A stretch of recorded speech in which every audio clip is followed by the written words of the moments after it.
Hey, Jeff Moody here. Good to see you again. Thanks for joining us for our weekly video tips.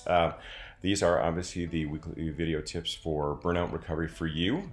Jeff Moody, that's me. Jeff Moody MD, jeffmoodymd.com. Facebook, Jeff Moody. LinkedIn, Jeff Moody. I'm kind of like a bad rash. It's hard, you can't get rid of me.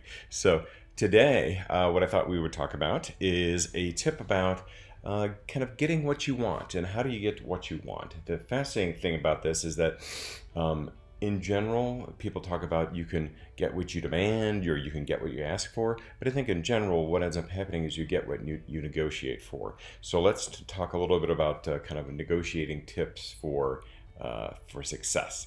So I think the important negotiation essentially is any interaction or any discussion where there is an outcome. So it's not just a chat over coffee. This is something where you're talking about something that there's something at stake, something that you desire, or maybe a change in opinion or a change in terms or something like that. So the first thing about negotiation, and I think it's critical, and that's really the main part of this entire process, is listening. So instead of walking in guns blazing and asking for X, Y, and Z, I think it's very important to just walk in and say, hey, let's have a little discussion about this, and then just put your verbal skills in park and have your listening skills at maximum, because you want to listen to what the other party is saying, and you want to make sure that, so first step is listening, second step is making sure they feel understood. If you're both talking about a mutual problem in different ways that they want to try to solve it and how you can help them, then you want to make sure you're understanding what you're saying.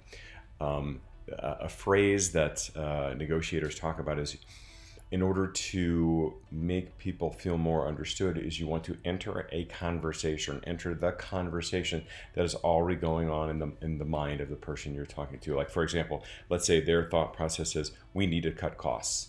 So in order to help you recover from your burnout, you have to help them figure out a way to help cut costs. Now, clearly you're going to be asking for something probably that would cost money or time or resources on their part. So you want to make sure that you can help them cut costs and understand that need before you go forward. You want to make sure you give yourself plenty of time and give them plenty of time to understand all of their thoughts and desires and concerns.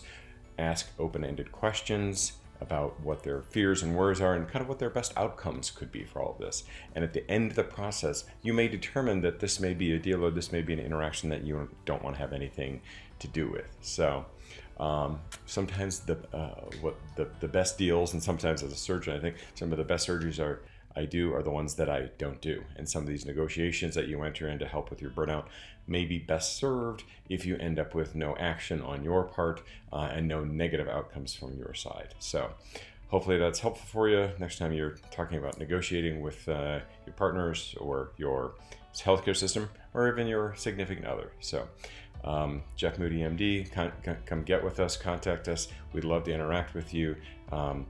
Check out my book, The Doctor is Burned Out, A Physician's Guide to Recovery, and the Burnout Recovery for You online course. Just get the help you need, because remember always, burnout recovery is for you.